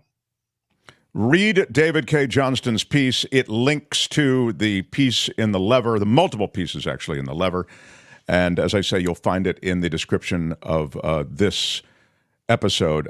David, there is your piece in DC Report. Huge Boeing scandal behind Alaska Airlines catastrophe, and it lays bare the regulatory capture and corruption that's associated with the FAA. All put together not by one of the bigs in journalism, but by a cub reporter her first week on the job. We should get her on, actually. I think that would be a great idea. Let's get her on. That's a great idea. I hope she gets big awards for this. A lot of what she did is stuff that had been published by other people, but she connected the dots and drew together what the story is here about how this happened and the story behind it. And at a lot of newspapers, to do what she did, you would be told, well, that's tendentious. The fact that there's a campaign contributions by what does that have to do with the door blowout? Because it would be seen as a very narrow issue of the manufacture, design, and installation of that door, not the system of regulation. Thank you. Systematic, exactly. David, appreciate your work. Thank you, sir. All right, David Cay Johnston, everybody. Yeah. No, that's for Tendacious. Good stuff. Good stuff. I just wanted a little that. There you go. Ladies and gentlemen, I'm Shadow Stevens. Yes. This is the Mark Thompson Show. Give it to yourself. Yeah, thank you. I'll take my prize off the air. So, talk to me, Kim. What are we doing? First of all, I'd like to acknowledge the lacking of Jim Avila. Somebody said here, did I star it? Aren't you guys going to talk about the fact that Jim Avila is missing? Are you going to ignore the fact that he's out of practice, right? So he's been checked out for a while. This was going to be his first appearance back. Yeah. So I'm going to give him a break. I did email him and text him, but he hasn't responded. So maybe he's doing something busy. Oh no, he says I'm here. What?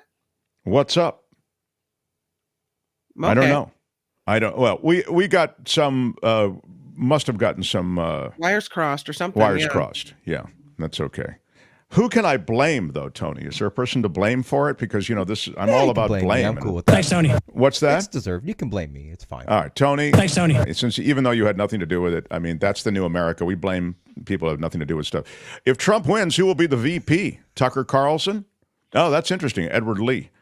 First of all, big shout out on the super chat. No, it will not be Tucker Carlson, first of all. Trump needs... What's that? It'll be that awful Stefanik lady. Very possibly. Yeah. He needs in the context of Tucker Carlson, I'll just say this. He doesn't want another alpha male, and he doesn't want anybody else taking the light from him, which, if I'm him, probably makes sense, right? He's the charismatic guy who, puts all the butts in the seats. So Carlson would be out. To Kim's point is this Elise Stefanik, she is, I think, supplicative. She's willing to do his bidding, carry his water, salute whenever he's in the room, and spin his line of BS. And so she might be someone who fits well with him. Traditionally, with a vice president, somebody who's on the ticket, you want somebody who brings votes, who brings a state with them. Stefanik, not really, but we can ask Michael Schur about that. I think she may fit the bill in from the standpoint of casting, it's a good choice. How about this? Calvin, shout out producer. Calvin Wrong, big shout out. Big shout out. Yeah, that's to the journalist. Big shout out to Katya. Is it Katya? Is she the Yeah. Was she the journalist? Yeah, we should get her. I think we'll try to make that happen. It's not going to be Stefanik. It'll be Carrie Lake. Oh, gross. Says think it through. Now, that's possible too. The thing about Carrie Lake is she's probably more media friendly than Elise Stefanik is, so you could be right about that. Supplicative is a ding word, is the word from the keeper of the ding. You're right. Yes, very good. Marjorie Soylent Green, no, she's too problematic. And I think Trump sees that. So this is interesting from CC. 50% of Iowa Republicans do not approve of Trump, who lacks the stature of a president. Mm-hmm. Epstein, J6, Stormy Daniels, et cetera, et cetera. These are facts, not lies, says CC. Yeah, that is a little, you put a specific on it that I would say David Cay Johnston did not, but that's a little of what David Cay Johnston was saying, that, in those numbers, there's actually troubling information for Donald Trump. I had a great That's Rich segment. I still may try to squeeze it in, but I want to get some news from Kim. And then Sarah Huckabee, no. Mindy saying, I don't see it again. I mean, she has the bow at the waist and, kiss his ring aspect to her personality. And she did sling his BS in that White House briefing room, in the press room for a long time, but I don't see it. Anyway, this will be an ongoing, to be continued discussion. Kim's news, and if there's time, That's Rich. Mark Thompson Show.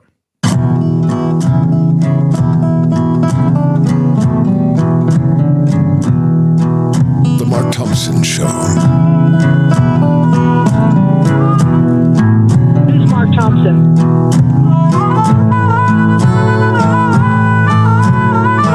Hey, which one of you is Mark Thompson?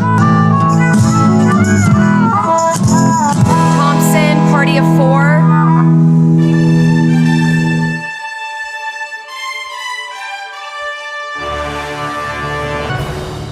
On the Mark Thompson Show, I'm Kim McAllister. Let's go to an East Bay freeway where there was some big trouble over the weekend. This is 880 headed through the San Lorenzo area, and we have some new details now emerging on a freeway shooting where a 12-year-old girl is recovering from surgery after taking a bullet on Saturday night in San Lorenzo. Her 13-year-old brother was also injured on this Interstate 880 shooting when a bullet went through the back door as the family headed home from a party. Investigators still don't know who opened fire. They can't rely on highway cameras because apparently those won't be working until the spring. So 2 more kids shot on a freeway in the East Bay, and that's what we know. The search is over for survivors of a plane crash. This was in Half Moon Bay. Remember, this one happened over the weekend. Part of the plane found on Monday on the coastline off of Half Moon Bay. And here's what that looked like. Well, now we know that fishermen found a woman's body near this site yesterday. They have yet to recover the other person that was aboard. Witnesses say the plane was flying erratically Sunday night after taking off from an East Bay airport, and then it disappeared. It was discovered upside down here in the waters near Ross Cove. It's unclear if the pilot was trying to land or called a mayday in or exactly what happened there. The Supreme Court is declining to hear a case about an Indiana high school's transgender bathroom policy. The lower court ruled students are allowed to use restrooms according to their gender identity. And the Supreme Court doesn't want to hear anything else about it. The Indiana School District had appealed that ruling. Tesla is building a supercharging station in Hollywood that will have more than just car chargers. The facility in Santa Monica Boulevard, will have 30 electric vehicle supercharging stations, a 24-hour restaurant, and 2 movie screens as well. Wow. Tesla owner Elon Musk, there's a party over there at the Tesla charging station. There's a lot to do. You plug in your car and woo, off you go. Wow. Tesla what is that? owner, Where is that? That is on Santa Monica Boulevard. Says it's in Hollywood. Well, no, probably in is it in Santa Monica? It just says Santa Monica Boulevard? Yeah. I'd be willing to bet my lunch that there's alcohol involved. Maybe that too. Yeah. Tesla owner Elon Musk first mentioned the idea in 2018 when he said he wanted a Tesla supercharger location in LA to include an old school drive-in, roller skates, and a rock restaurant. And Tesla hasn't said when this facility will open yet. So I will say this, I don't know it doesn't take that long to charge up the Tesla. I don't know what, you have a movie theater there. I don't know what's going on, but anyway. You're going to have to run back out, unplug, and run back in. Well, as you mentioned, the Boeing stock is plunging after a Wall Street Journal report said the FAA audit that's being planned now opens up a whole new can of worms. This coming after a door plug opened during an Alaska Airlines flight. Open doesn't really tell the story, does it? How about blew out at 16,000 feet above the earth on a Boeing 737 MAX 9 earlier this month? The Wells Fargo report predicts that given the company's recent incidents, the odds of a clean audit are low. Boeing stock dropped 7% after that report. The analysts say the investigation will significantly increase the risk of Boeing taking a hit to production and to deliveries as well. Another company in, well, more than trouble, paint giant Kelly Moore shutting down every store across the country. The CEO says they just couldn't overcome the massive legal and financial burdens that have been weighing this company down for years. All existing orders will be fulfilled before they close it up. Now that's Kelly Moore. And TikTok is looking to potentially expand its Silicon Valley footprint. Beijing-based ByteDance, the TikTok owner, is exploring new real estate deals in San Jose and downtown Bellevue, Washington as well. Reports are TikTok offices would occupy 6 floors of the Lincoln Square North Tower. That would more than double the social media giant's current space in Bellevue. ByteDance is currently occupying more than 650,000 square feet of office space in San Jose's Coleman High Line. Now they want even more and more and more. This report is sponsored by you, and that means we do rely on you to help support The Mark Thompson Show. Find us at themarkthompsonshow.com, themarkthompsonshow.com. That's where the Patreon link is and the PayPal link is and all that stuff, themarkthompsonshow.com. Thank you for your support of this show. I'm Kim McAllister, and this is The Mark Thompson Show. Ladies and gentlemen, I'm Shadow Stevens. This is The Mark Thompson Show. Keep it to yourself.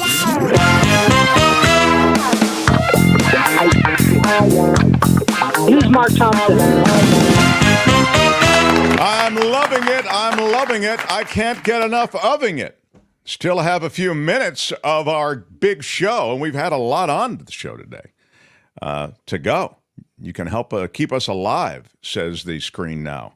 Go to themarkthompsonshow.com, click the Patreon or PayPal link to join our community and contribute. Thank you. Yeah. So without any further delay, I would like to do something that I promised yesterday. You know, I like to try to honor our promises if I can. Tony, do you have a line on the That's Rich open close? You know, I love the production elements on this. Thanks, Tony. Okay. So without any further delay, we like to keep an eye on the moneyed class, where money is going.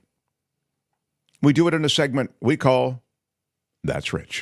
Who are they? The top 1/10 of 1%. What are they like? These people are so posh and snobby, they're snotty. That's Rich on the Mark Thompson Show. Yes, they're snotchy. Let's check in on this is something I wanted to do, Kim, at the end of last year, and we never got to it. It's only the beginning of the new year, so we can still do it. These are the top 10 most expensive celebrity real estate transactions of the last year. Okay, so these are celebs, all of whom bought big properties and residences. And here's the top 10. Let's start with the bottom and work up. It seems odd to say bottom given the amount of money involved, but all right. Brad Pitt sold off a craftsman-style home in the Los Feliz neighborhood of Los Angeles that he bought way back in 1994. He's added nearby properties in the time since.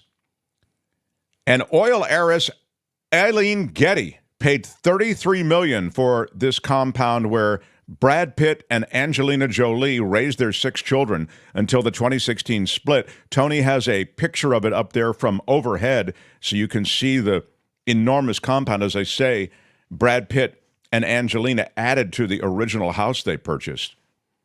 And they swapped with Getty as part of this downsizing to her nearby $5.5 million mid-century modern dwelling. Meantime, Jennifer Lopez and Ben Affleck were busy.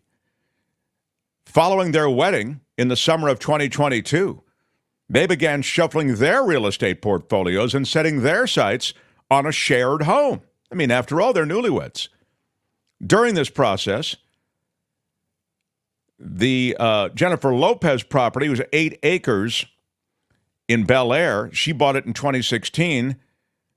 She got rid of it. The 9-bedroom French country-style home, its picturesque plot, which included a private lake, guest cottages, and an amphitheater, did sell for $34 million in October. Oh, all right. A little applause for the big real estate deal. Rick Ross. In April of this past year, he announced that he'd acquired a Texas mansion and bought fellow rapper Meek Mill's Atlanta house for $4.2 million. But once summer hit, it became clear that the record exec was just warming up. You see, Kim, he had a bigger deal in him.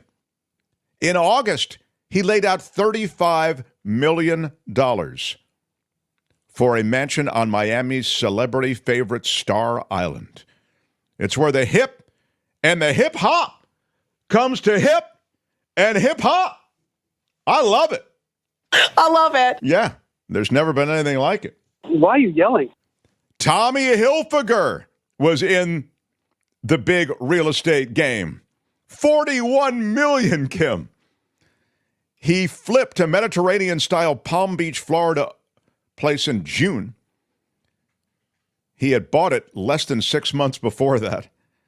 And Tommy Hilfiger spent $36.85 million on this 1920s structure.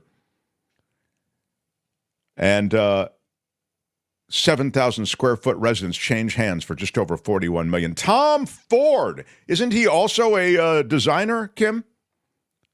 Tom Ford? Kim, of course, having silenced her mic, wanting nothing to do with the show any longer. Over the summer... I'm sorry, I was agreeing with you. All my agreeing words were gone. Yes. Wow, yes, well, it's just... I'm very proud of you for knowing that. Tom Ford and Hilfiger, both designers. He bought a historic East Hampton mansion connected to Jackie Kennedy, and he bought it for $52 million. That's a lot. There it is. That is a lot. That is a lot. It's a lot for that. I mean, that's not very grand. Well, it's 85. It's 8,500. Before you say that, 8,500 square feet, has 10 bedrooms.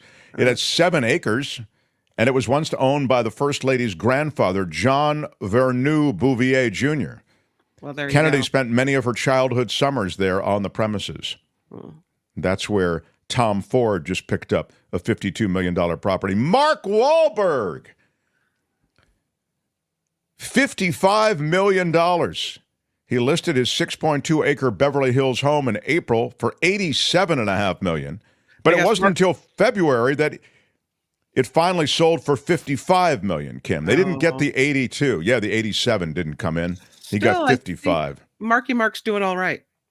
Well, yeah, I'm guessing he wasn't sweating it too much, but I mean, that is a come down. I mean, it's $30 million less than what you wanted. Now that's grand. Yeah, that's what I'm talking about. If you're going to plop down that kind of money, that's what you need to get. Oh, I love it. Saudi Arabia pays cash. Yeah, it does look very Saudi Arabia. I mean, that Tom Ford place is a shack compared to this. What? Look at that. Designed by Richard Landry, it's 30,500 square feet, just the mansion. 12 bedrooms, 20 bathrooms. It's where Kim really wants to settle. That's right, Calvin. But it was, you could have gotten it for $30 million less than they wanted. As I say, it sold for $55 million. I think Liz is thinking that's a little ostentatious, maybe. I see, yeah. Ostentatious is a ding word, though. Let me get to Jeff Bezos. In August, he started making moves to get back to Miami as his home base. He began with a $68 million purchase of a 2.8-acre waterfront estate in the exclusive enclave of Indian Creek Island in Biscayne Bay. It's known as Billionaire Bunker, Kim. It's a man-made island, accessed from Miami Beach by a guarded bridge. Aren't those the best kind of bridges? Yeah, they don't let riffraff on the bridge. Ivanka Trump and Tom Brady are among the residents who crossed that bridge. Yeah. And that's only one of his properties. That's a $68 million property. Do they patrol the waters there as well? These are good questions. Just take a little motorboat out there and hang out, or no? No, that's a good question. I mean, maybe you should look into that. I mean, You get nothing. If you don't live there, you don't get anything. Jeff Bezos, $79 million he laid out a couple of months later with another spot on Indian Creek, a neighboring property, 19,000 square foot Mediterranean-style mansion. So he's the owner of $147 million worth of property on that island. And finally, have that much money, you get to control who lives next door. In this case, nobody. That's right. Yeah. It is true. He is in control. Mm-hmm. The final entry into last year's top real estate deals of celebrities goes to anybody? Beyonce and Jay-Z. $200 million for that baby. Right on the ocean, although it is rather office complex-like. Right? Oh, well, I mean, from the air. Yeah. It's rather concrete. What? Okay. It's been a record-shattering year for Beyonce already. In February, she broke the record for the most Grammys ever. She was awarded 4 of them for the album Renaissance. She's a 32-time Grammy winner.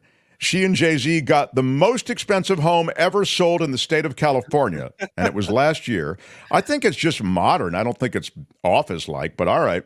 Kim and I disagree. There's not really much homey about that place. Well, it's like a box. No, it's modern. It's got a modernity that is angular, and that's all part of that scene. Mm-hmm. So No, I agree with What can you tell us about the scene? It's angular, Larry. I would never live in that. No, Tony would not live in it. What can you tell us about the scene? It's modern, Larry. Very modern. Please meet us in the conference room right off the pool. Yeah. It is. No. We're having a staff meeting. It is $200 million, as I mentioned. It's located in Malibu. And yeah, it's concrete. It's 30,000 square feet. And I think it's stunning. I mean, if you have art for the walls and if you have, it's the modernity, Not very homey. John says it looks like an Amazon fulfillment center.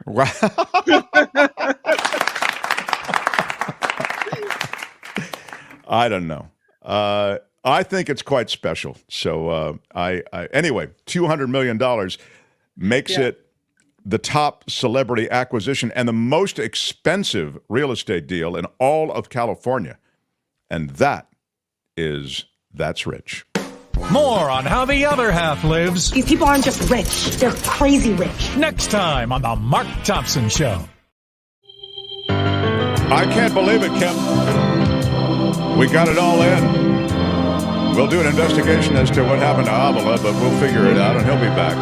Maybe you thought it was his normal. I think I figured it out. He has a new email address. What can you tell us about the scene? Jim Avila's got a new email address, Larry. So he didn't get the... What can you tell us about the scene? All right, so... The After Party Live! We'll do it live! I'll write it and we'll do it live! Damn straight. That's going down on the After Party Live channel. I will be here tomorrow with Kim, with Tony. Tony, actually, you're not here tomorrow, are you? It's going to be Albert, right? Yep. Yeah. All right. Thanks, Tony. Tony, thank you again for that great short that you put out with Miss America. Really like it. And until tomorrow, all I can say is... I'm Shadow Stevens for the Mark Thompson Show. Bye-bye. Thank you for supporting us. Thank you for being here. On time. Bye-bye. Until tomorrow. Bye-bye.